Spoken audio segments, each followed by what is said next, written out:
What is up everyone, Movieworm back again with another video, and today I'm going to be going over a series that I recently watched all in one go here. There was 4 seasons of it and I'm going to rank each season at the end. So I'm going to do a review and a ranking for Cobra Kai, my new favourite thing in the whole world. So let's get into it.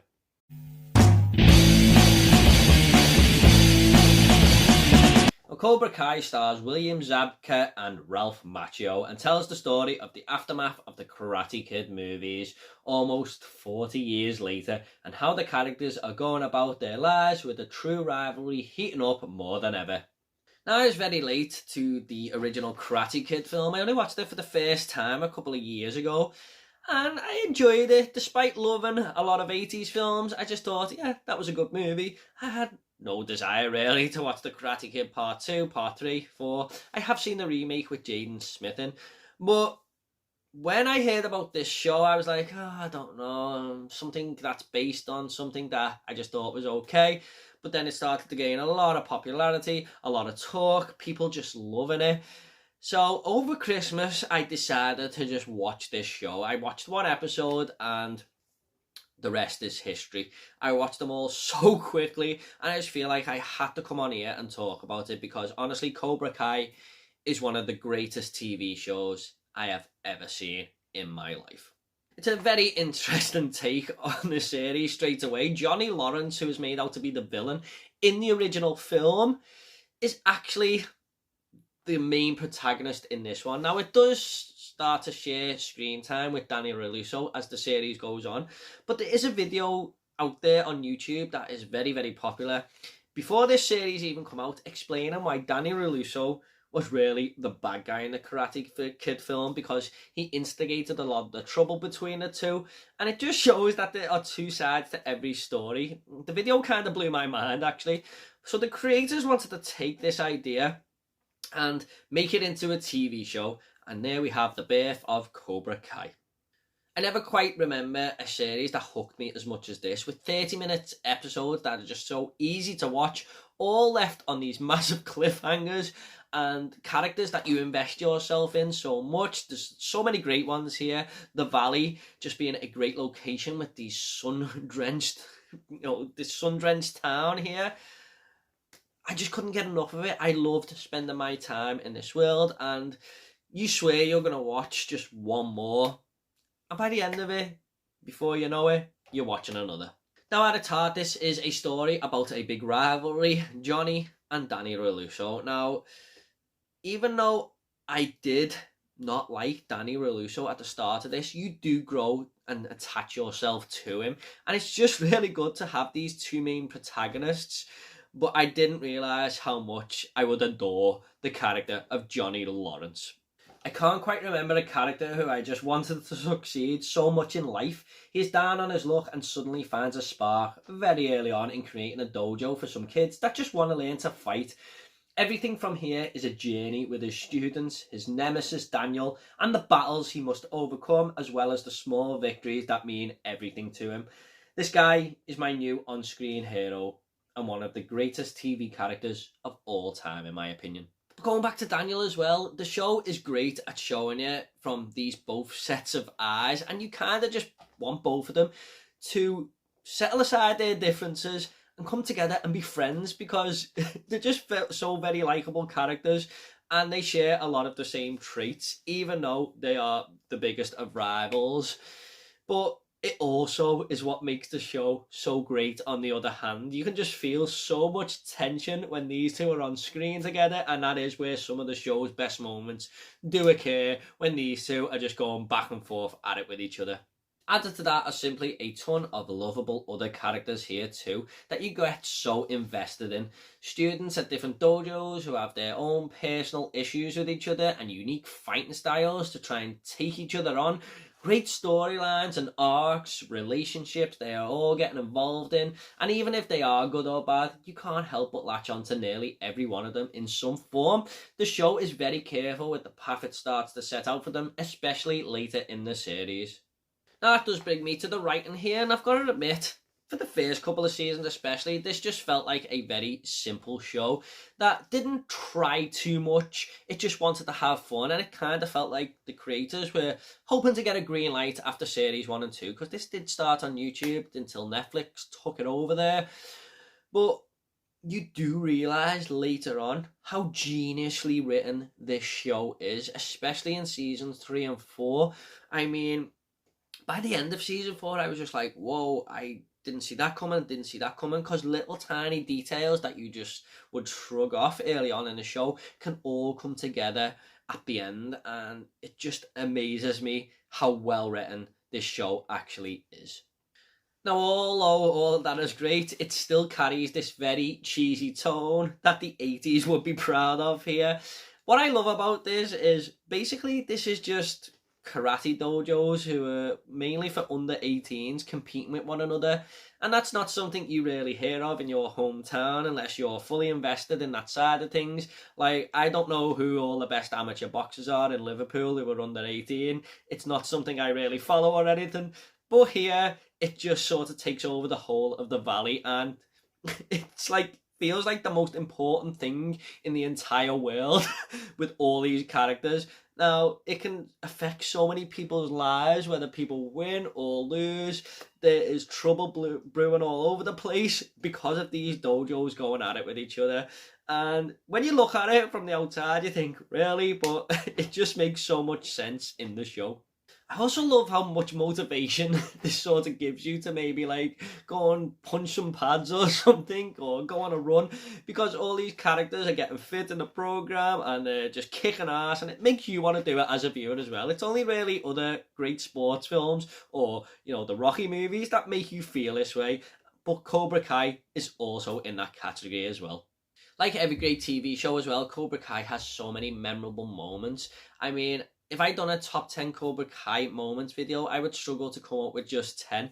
I mean, there was so many times I was cheering at the screen, or, you know, just rooting for someone so much that I was like, wow, what's going to happen here? I think the only two things that have ever made me cheer at the screen were Whiplash and Cobra Kai, so that says it all. You just get so lost in this world, man, I'm telling you. You get so invested, and the season 2 finale of Cobra Kai is one of the greatest TV episodes I have ever seen. My only real gripe here is it's something to do with going back to the writing of seasons 1 and 2. Not really seasons 3 and 4, because I think it does improve a lot, but a lot of these characters make simple little mistakes here and there that could be so avoided, and they feel a little bit forced to move on parts of the story with other characters and how it affects them.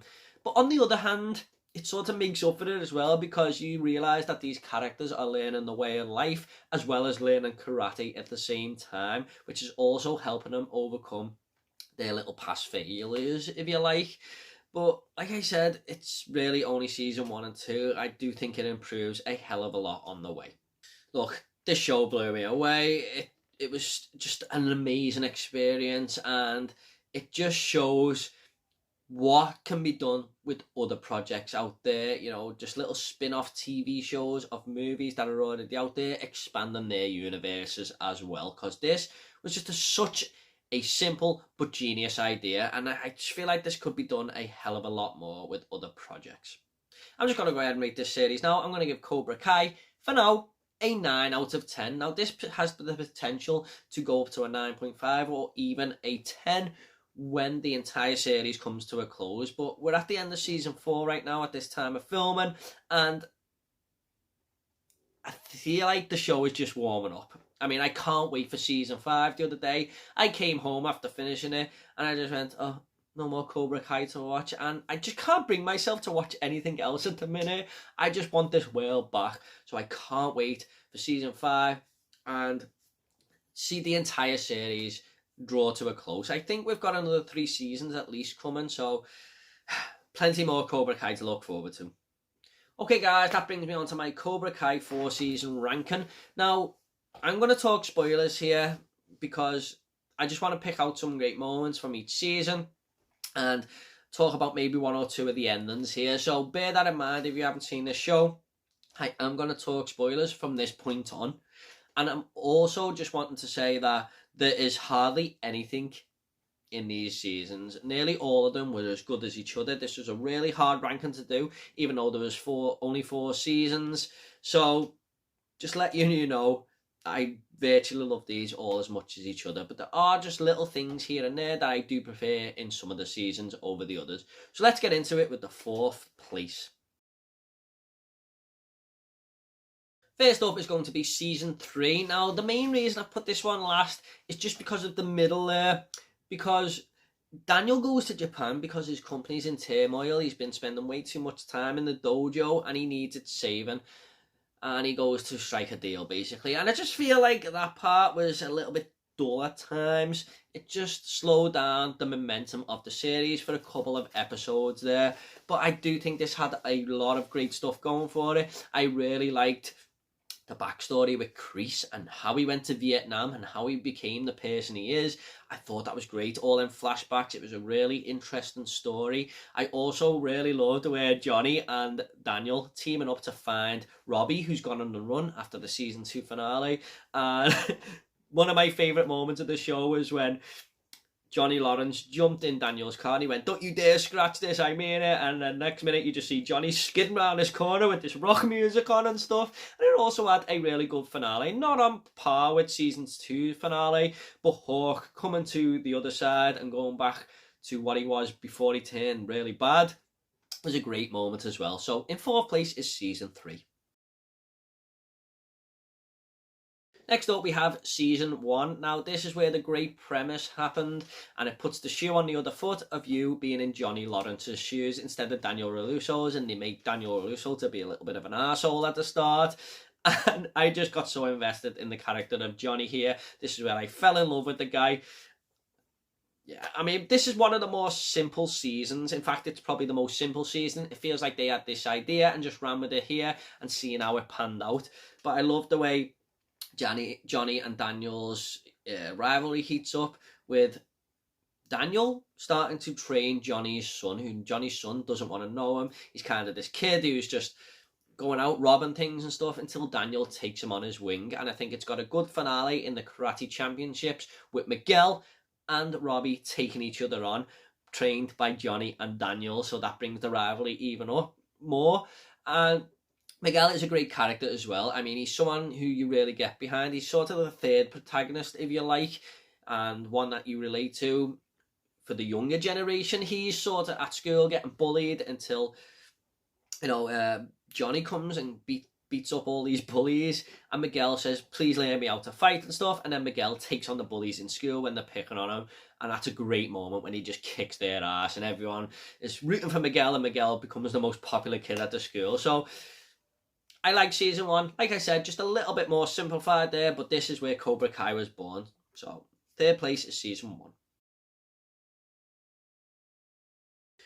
Next up is season 4. Now, I absolutely loved the introduction to Terry Silver in this series. Like I said, I've never seen the Karate Kid Part 3, but I like the way it explains who this guy is, how he's a psychopath and stuff, and he is living this lavish life until Kreese comes and sees him and brings karate back into his life. And I just think he was an awesome character. The finale of this show just ended on such an amazing cliffhanger where Terry sort of does over Kreese there and wants to do Cobra Kai on his own after they win the Valley Championships there by cheating, of course. But it just got some of the best humour in there, some of the best writing. Like I said, everything just comes together at the end so beautifully. And Terry Silver even does that little dance when his plan comes together there. I was laughing my ass off at that.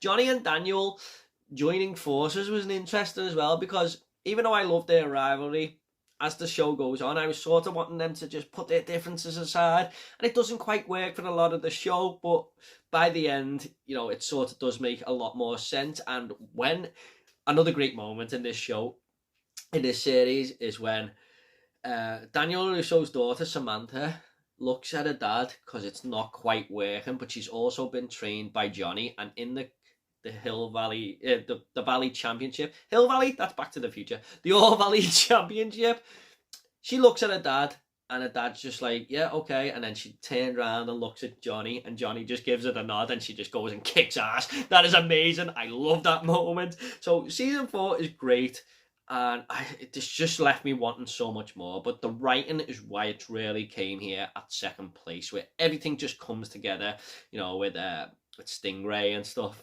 I also really like the way they give a storyline to Daniel Russo's son in this one, because he's been kind of left out for the whole 3 seasons and he's not really in it that much. So him being a bully was an interesting dynamic to this young kid, Kenny, and then Kenny joining Cobra Kai to sort of take him on.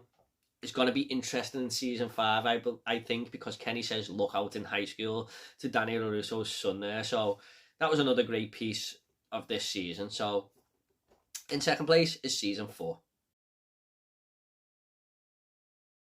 Coming in first place, though, is going to be season 2, mainly for a big episode, which I'll talk about in a minute. But I really liked Johnny learning how to deal with his students as he's trying to cope with his own problems in this Cobra Kai. That's really grown in popularity now because everyone wants to join, because Miguel is just so badass in school. But we also have a great central core with the Miyagi-Do also gaining a lot of popularity.